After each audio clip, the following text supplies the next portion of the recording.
Assalamualaikum warahmatullahi wabarakatuh. Perkenalkan, nama saya Anissa Nur Fajriah dari kelas 4B di 3 Perpajakan dari kampus Universitas Muhammadiyah Profesor Dr. Hamka. Di sini saya ingin menjelaskan sedikit tentang depreciation, impairment, and depletion. Sumbernya yaitu dari buku Kieso Wigen Warfield dari IFRS Edition.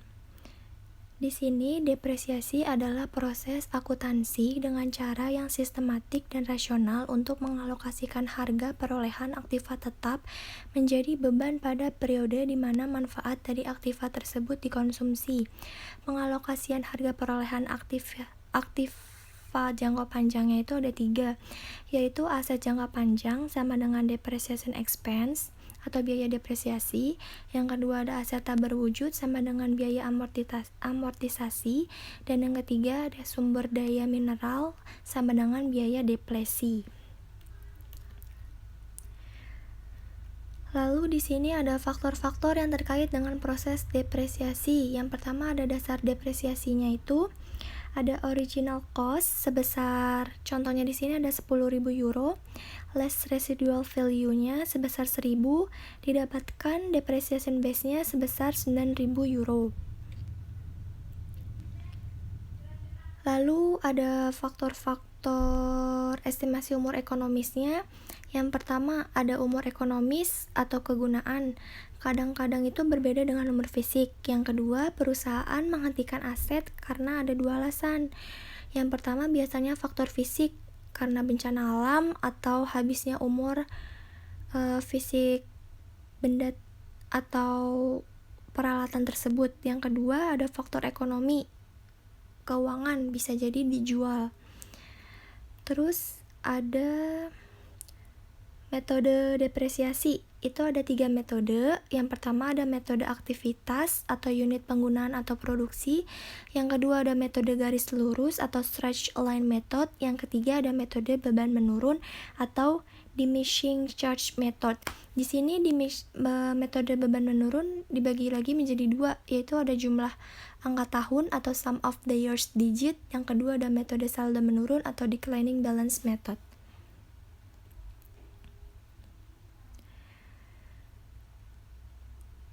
Di sini ada metode beban menurunnya. Catatan metode saldo menurun itu di sini itu yang pertama, jika menggunakan tingkat depresiasi atau persentasi itu sama dengan 2 kali tarif garis lurus. Terus ada nilai sisanya tidak dikurangkan dari harga perolehan. Terus di sini ada komponen depresiasi. IFRS mensyaratkan bahwa tiap item PPE atau Property, Plant and Equipment yang signifikan terhadap total harga perolehan harus didepresiasi secara terpisah.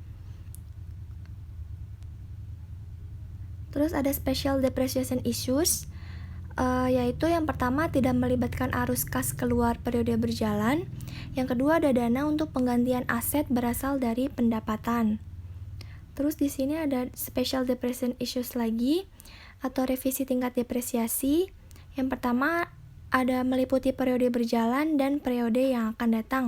Yang kedua tidak berlaku surut dan yang ketiga adalah tidak mempertimbangkan kesalahan atau item luar biasa.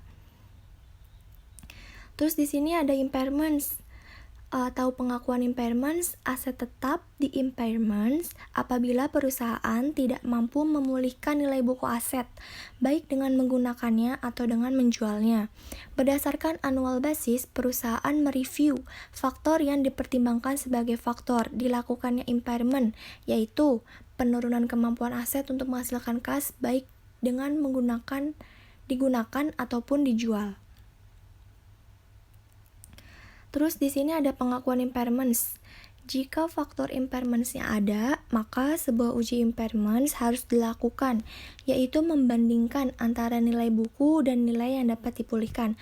Atau lebih mudahnya mana yang lebih tinggi antara nilai wajar dikurangi dengan biaya penjualan dengan value in as. Di sini ada ilustrasinya. Lalu di sini ada depletion.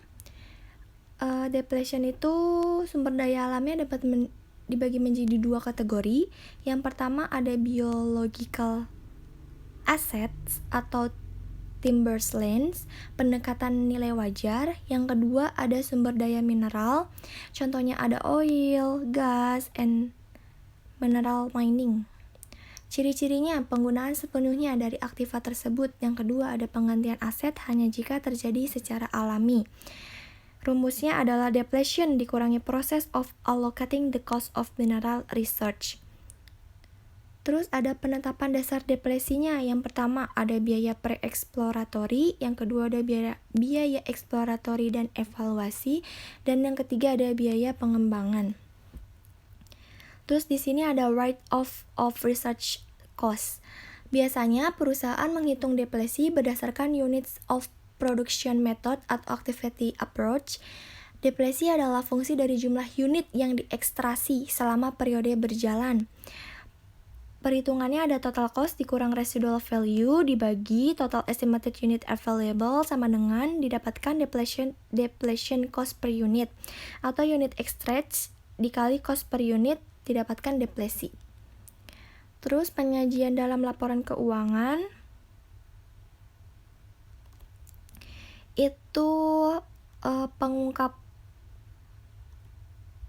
atau pengakuan revaluasinya setelah diakuisisi. Perusahaan dapat menilai aset jangka panjang berwujud pada harga perolehan atau nilai wajar, atau network rail GBR, memilih nilai wajar untuk melaporkan jaringan kereta api yang dimiliki. Yang pertama itu meningkatkan aktiva jangka panjang berwujud senilai 4.289 miliar euro. Yang kedua ada perubahan nilai wajar dicatat dengan menyesuaikan akun aset dan menetapkan sebuah laba yang tidak terrealisasi atau unrealized gain. Itu biasanya laba tidak terrealisasi itu disebutnya dengan revaluation surplus.